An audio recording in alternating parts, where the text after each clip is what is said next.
Good afternoon, everyone. My name is Becky O'Mara, and I'm a Community Impact Advisor with Simtech Solutions. Thank you for joining us today. We are going to start right on time. I'm sure some more folks will be joining us, but we know your time is valuable. So we're going to try really hard to keep this to a half an hour as advertised, and we're excited to talk with y'all today. We know with the NOFO just dropping and HUD webinars every other day, it feels like, and the National Alliance Conference next week, your time is really valuable and limited. So we really appreciate you joining us. It's great to see so many familiar names and faces. And I will stop scrolling because I'm advancing through our slideshow. I also have with me Kevin with our Simtech team and a few other Simtech team members on the line. Shout out Matt Simmons, our president, Nathan, Frankie, hey guys. And without any further ado, we're going to get rolling. So performance management, this is something that everybody has to do as part of your local COC competition, and it can be a little daunting at first. There are lots of steps that go into this process every year, thinking about conducting a gaps analysis, identifying your local funding priorities.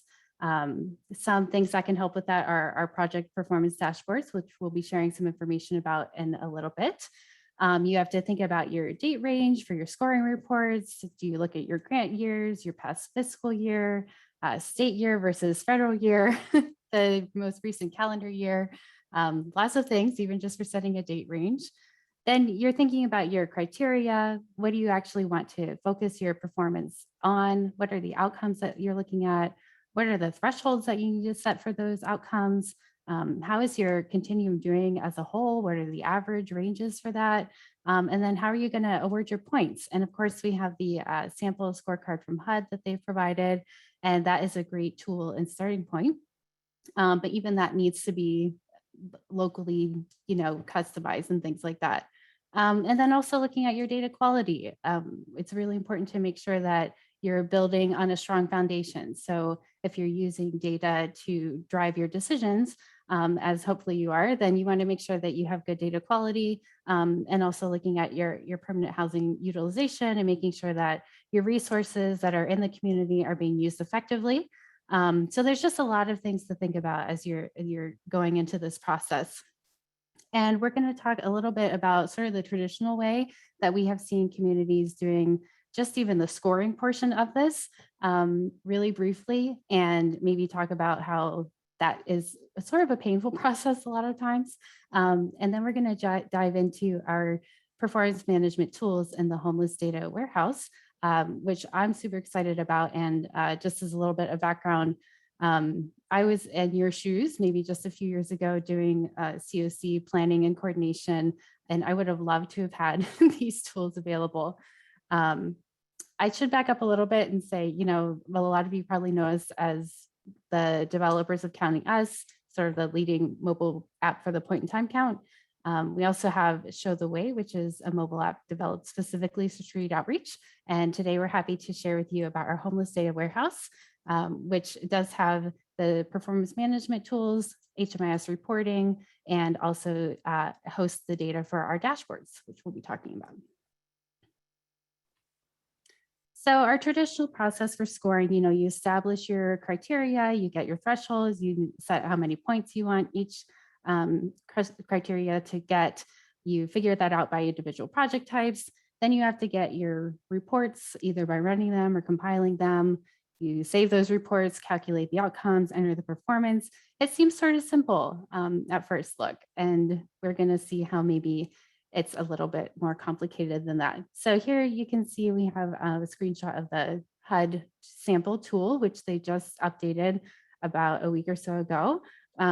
So there are lots of things that need to be done even before you start using this tool, looking at what your performance outcomes are going to be, your goals, what are your points going to be. They have customizations that you can do. And it does take a little bit of setup time, but it's a great way to start. Then you're running your reports, or you're compiling your reports if your providers are running them, and then submitting them to you. You're saving them. So just think about the time that each of these steps take, right? Calculating your outcomes, Some of these are APR calculations, so you can sort of just input the measure automatically from the APR, not automatically, manually. And it can be kind of tricky though to keep those straight, especially if you're looking at like the income, right? Because you're looking at earned income versus unearned income or other types of income. And then you're looking at stayers versus leavers, and they all have different percentages. So it can just be a little tricky to keep everything straight.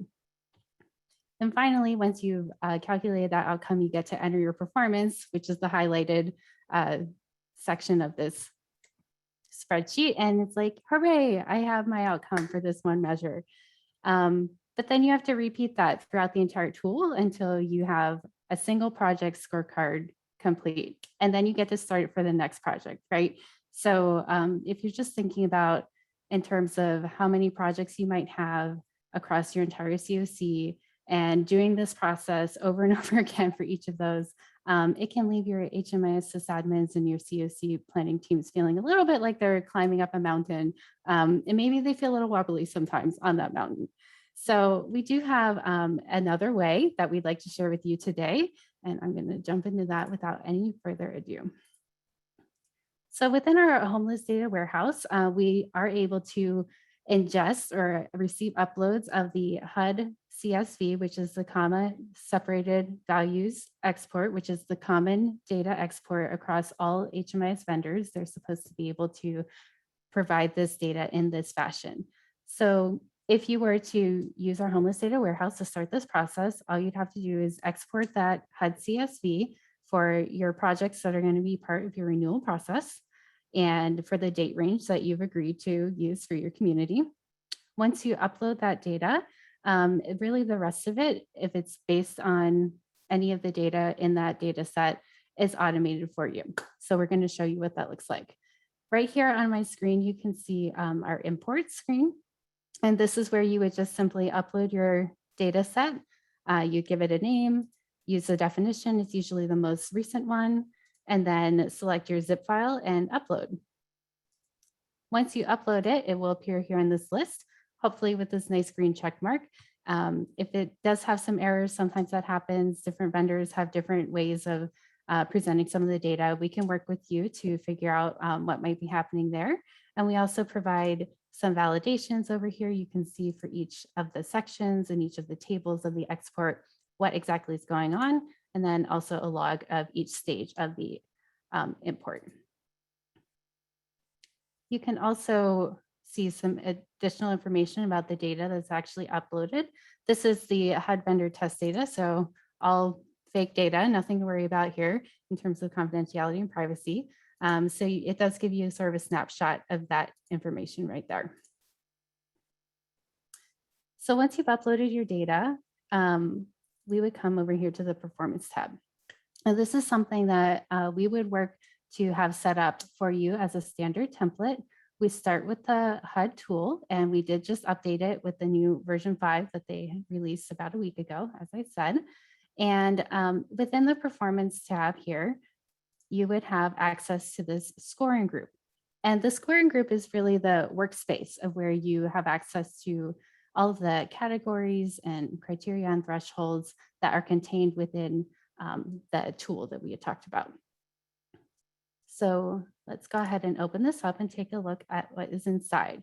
Now, this is a simplified view, believe it or not. You may have noticed, some of you who've opened the new HUD tool, they've opened it up this year to splitting out a lot of the categories between general and DB populations, and then also extra lines for the transitional housing, rapid rehousing joint component projects.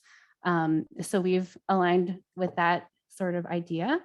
And we do have most of the automated data that would come directly from an APR, for example, in here, along with a few spaces for if you'd like to customize this to have some of those other local criteria or things that maybe wouldn't be directly from an APR. So if we take a look, for example, we have our bonus section here. If you open up the bonus, then you can set this locally and add your criteria here. And with bonus, it's important to note that it doesn't get added to your denominator, so it's true bonus. So if people are awarded these points, it's bonus. And within each of the criteria, you have the opportunity to do partial point evaluations. So we can take a look at that. So this would be if you wanted to give full credit for a certain threshold, and then maybe you want to say you get half credit for another score. So we could do 10% for this example. And now we can see if we take a look at the point evaluations column that yes, we have partial credit for this one. So in addition to those kinds of customizations, you can also edit your criteria. And if you wanted to change this weight, that's the number of points that are awarded, you could do that here. With the different comparisons, we have, greater than or equal to, less than or equal to, or equal to. That's pretty standard. Your score is what they're expected to meet for the outcome. We can look at percentages, we can look at days or just a simple count. And then we have the reports that the data is sourced from. So it would be the APR in this case. I'm going to save that.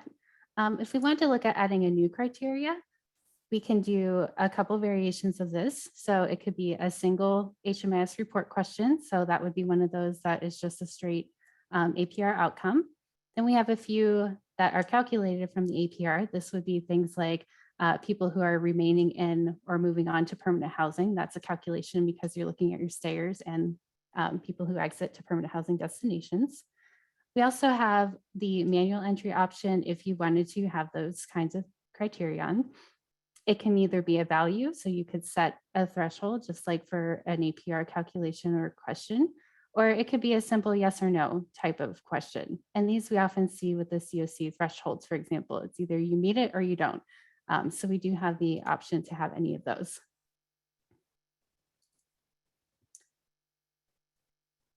Another thing to note is that within each of the scoring categories, you can actually set a different list of scoring projects. And this really comes into play with the new version of the tool from HUD, especially because we can have a certain list of scoring projects for the general population. And then we can see a different list of just our DV providers. We do handle their data differently. It's de-identified, or if you have your APR CSVs that they would upload into Sage, so that's all de-identified. But we can accommodate including them in the scoring process as well. And then we can also see we have the separate categories for the joint components also. So this really helps sort of separate it out if your community decides to have different thresholds or criteria, or even just split out the weights a little bit differently for those different project types.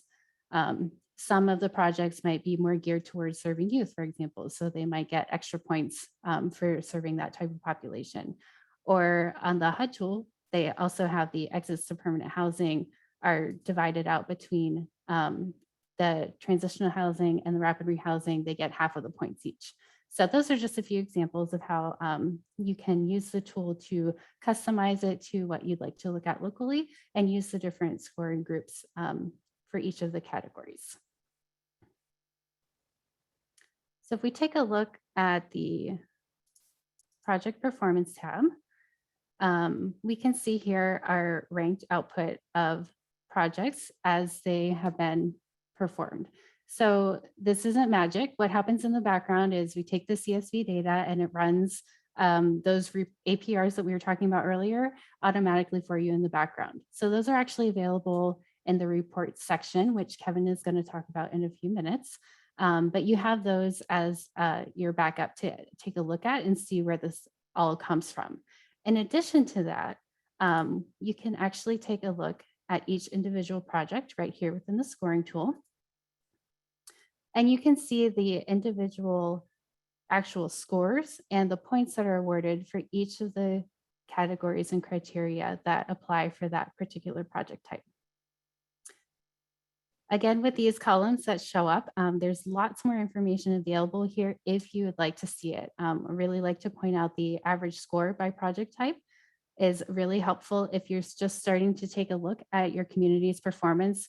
Maybe you're not even sure what your thresholds should be or where you need to set those. And HUD has given some examples, but maybe you guys are beyond that and you can maybe set that a little bit higher and you have really high performing projects all across the board. So this will allow you to see if maybe you want to adjust that threshold a little bit, or maybe, you have some projects that are struggling. And so you want to maybe make it a little lower so that it's an achievable goal. This also comes into play if you're starting to look at performance across the entire year, which of course is always great to do. So it's not a surprise when it's NOFO season and we're starting to look at rating and ranking. And it may be the first time that you've looked at data. It's actually better if you can do this as a process and maybe monthly or quarterly, take a look at how you're performing now and maybe take advantage of that and have some interventions and change up some processes or some program delivery things, or look at adding capacity, improving data quality. These are all important things to do across the year so you're not caught by surprise when it's NOFO season and you're up for renewal. Also available here are, you can see the specific HMS report source where it comes from. So that would be any of those formulas. It tells you the exact question on the APR that things come from, including the column and row numbers. So it's very specific to know exactly where this information comes from. And then you can see the numerator and denominator of that calculation. So this is all available if you really want to dig down and get a little deeper into why projects are performing at a certain level. We also have the ability to do some manual updates. So you could see those notes here. And then there's some general information about the project here in terms of the number of persons served, stayers and leavers, and that sort of information. So let me show you what it looks like to edit. You can edit an actual score. So if you needed to change this for some reason, maybe they needed to do a data correction and you just want to change the one value instead of rewriting your CSV export or something like that, you could do that here. And maybe they got up to 15% and you could just say it's a data edit. There is a requirement to have a reason for editing. So it's just kind of a check and balance to make sure that there is a good reason and is documented of why that change was made. We save that. It does automatically then change the score if that applies to that. Let's say maybe, their performance was actually the 8.89%, but you want to give them points anyway. They're able to successfully argue for that in your review committee, for example. Sometimes we see this happening with exits to permanent housing. If somebody had a really large family who had an unsuccessful exit, for example, unfortunately, and it just really tanked their outcome for that year. But generally, they're able to exit their participants to permanent housing successfully. So they might be able to argue for a few extra points, and you could do that edit here. And you can make whatever notes, are appropriate for your community and save that there. Another thing to note is if you do run this initially and you want to update your data, maybe you realize, oh wait, we need to go back and do some data cleanup and data quality is looking not great. We can do another CSV import and just refresh these scores. Any of your manual scores will stay if they were manual entry types to begin with. So you don't have to worry about re-entering those. But anything that was pulled in from the data set will refresh. So you'll want to make note of that and keep an eye on that. All of this information here can be downloaded to a CSV. So this can be really helpful for documenting. And there are usually lots of things that you need to have documented for your attachments for your local scoring process. So that is available there. And Kevin's going to talk in a minute about the different performance outputs that are also available for sort of that documentation process and sharing this information with your providers and your community stakeholders as you're doing the rest of your ranking process. We know the scoring is only a piece of that, and this is sort of your foundation for making those decisions for where to rank for your priority listing for submitting that to HUD. I'm just checking my notes because I feel like I talked really fast there.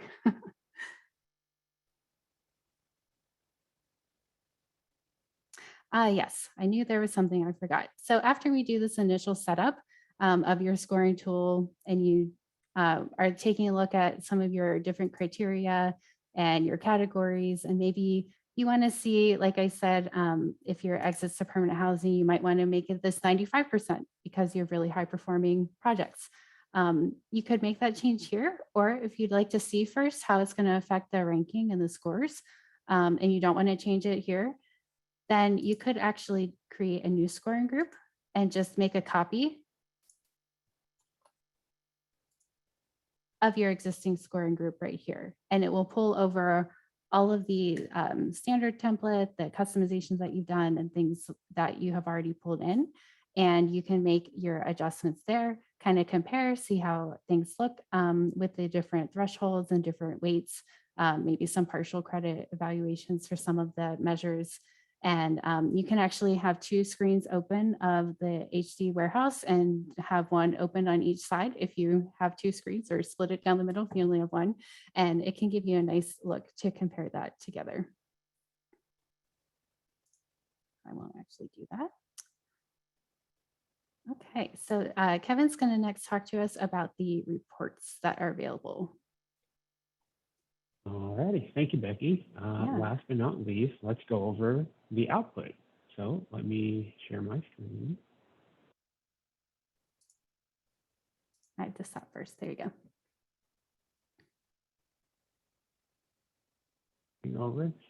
All righty, so let me kind of segue into the report section by making one more note of the hidden columns that we have, or the extra columns, being the HD report ID. So as Becky mentioned, this report, this performance tool is based off of the APR. So we're trying to have familiar data so that your providers and yourselves are familiar with what you're looking at. And we're also logged into those HUD rules. So same kind of exact programming logic, and we can kind of show that now. So it is supplementary to the actual output of the performance tool, because you want to provide your providers with the APR so they know exactly how they scored and why they scored like that. It's not the best to just hand them, okay, you scored, 85%. I want to know, why did I score 85? I want to be, I want to be in the top. So we'll go over to the report section, and then I'll go over to the new button. Oh, I'm sorry. I'm going to go back to APRs. Let me go ahead and filter down to our cube, which is how we generate those APRs automatically, and I'll hit apply. And then you can see here are the APRs that we are producing on the back end automatically. So whenever you give us your CSV data, the data cube runs these reports for you automatically, and then the performance scores are recalculated based off of the new values that are inside of the APR. So when we see in the tool that you scored, or you had 225 persons served, it's because the report was run and we're grabbing the exact same values from the report. So we're not recoding things. We're not having, having issues because we're using different, sets of logic. We are looking at the exact same thing and trying to share that exact same thing with you all and the providers so that there's less confusion about this rating process. So those are the APRs, and let's now hop over to the performance output. So this is what's handed back to providers. This is for record keeping. There's different uses for these reports, but we'll go into new. We'll hit the scorecard. We'll choose our group. And then here's where you have the option of selecting your projects manually, or you can do it by project type. And you can notice here that there are multiple project types past what's traditionally seen in NoFo. This tool can be expanded to be used on any project types, and it's meant to be a performance management tool as a whole, with a specific use case being the NoFo. I'm just going to leave it at all projects for the sake of running an example scorecard, and then I'll go to the report column details, which is really the report type. There's 4 different types, and again, it just depends on what your use case is, but for NoFo, it's going to be these top 2, and they're really complementary to each other, and we'll see why in a second. I'll hit run on just the first one, and we'll take a look at that.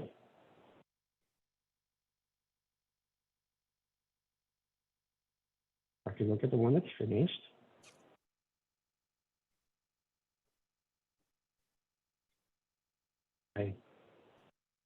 Okay. Should have just switched. Anywho, so here's your criteria scoring output. This is the same information that we've seen inside of the performance tool, but put together in a PDF form. So you can download this to PDF, and every project is going to be broken up to its own section. So you can just print it out and keep that project's information with that project in whatever packet you give them. You'll see here, here's the project information, and we have our grant information down here. So this is coming from the GIW, and we match based off of those first 6 characters of the first 6 characters of the grant, because those aren't actually changing year to year. So that's kind of a quick way for us to help mitigate some of those HMIS data issues and just make sure we get the GIW matched. So that's an example of the GIW, and then you have at the bottom of the first page is going to be the scoring summary. So this project had 58 applicable criteria, and out of those 58 criteria, there were 275 points awarded out of a total of 530. So this project is scoring 51%. Most of that's probably from the manual entry or what have you.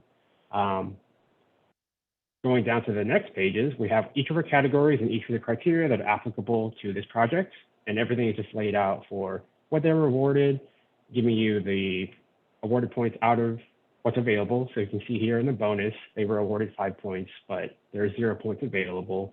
That's just so they are true bonus. We're not adjusting the denominator for those. All right, so that's essentially the rest of the report for each of the categories and criteria that are applicable to this project. And let me just kind of hop over to the other report output. And speaking of the one monitor down the middle thing that Becky had mentioned, on the left, we're looking at that exact same criteria scoring report. And on the right, we're looking at the criteria source. So the source is more of the supplemental report that shows, okay, I was awarded 0 points here and my threshold was 20%. Let me look at where did this criteria come from. So these 2 reports are going hand in hand, and they're to be given out together as a package. Going to another example here, the data quality overall rate, the threshold is less than 10%. This particular project scored 100%, so no data quality. That's coming from the APR, question 6, row 7, column 4. The overall data quality error rate, and the calculation is just a single APR calculation. Quick note on top here, where there is a calculation that we're doing that's using APR data, we're giving you guys the exact values. So this is a custom calculation that says, what's the percentage of clients that you're serving that are youth? So we're looking at the APR question 5, row 12, which is the total number of youth, and we're dividing it by the total number of served, and that's coming out to 20 youth over 225 clients. So again, 2 different reports. One shows you the score, one shows you where the score is coming from, and tries to dispel some of the myths around how you're performing. All right. A couple minutes left. Back to you, Becky. All right. In those last few minutes, I'm going to share again and just briefly give you an overview of the accompanying optional tool for this process. And what you're looking at here is an example of our project performance dashboard. And what this dashboard does is visualize the major data points from the APR. But we kind of have it grouped in a little bit of an interesting way. You can look at just housing status. So those projects that are not housed, so emergency shelter, transitional housing, street outreach. You could switch over to the housed project types and see rapid rehousing, permanent supportive housing, et cetera. Looking at important things like positive exits, the length of stay, destinations, and then each of these tabs will give you additional information. Especially want to highlight, since we only have a minute left, the outcomes tab. Hopefully this will not take too long to show you, but we have it grouped by our target population, so the chronic, veterans, and youth. And we also can look at things by race and ethnicity. And this is really important to make sure that you're using that lens as you're looking at your data, looking for disparities and ways that you can make your system more equitable. So people learn in different ways. So some people might really love those report outputs that Kevin was just showing you and really digging into the numbers. Other people might need to see it more visually and take a look at how they're doing. So in addition to the project type and housing status groupings, we also can see this for individual projects, and you can choose to have those masked so they get assigned a random ID. Or you can see the actual project name if your community is feeling a little brave and want to put your project performance out there. So that was really fast in a nutshell, our performance management tools within HomelessData Warehouse and the dashboards. And if anyone has any questions or would like to follow up with a more comprehensive conversation about your local community's needs, please do reach out to us. We will send a follow-up email with a link to our contact page and some additional resources from our website after this with the recording of today's session. Any questions we want to get in the last few seconds or so that came through?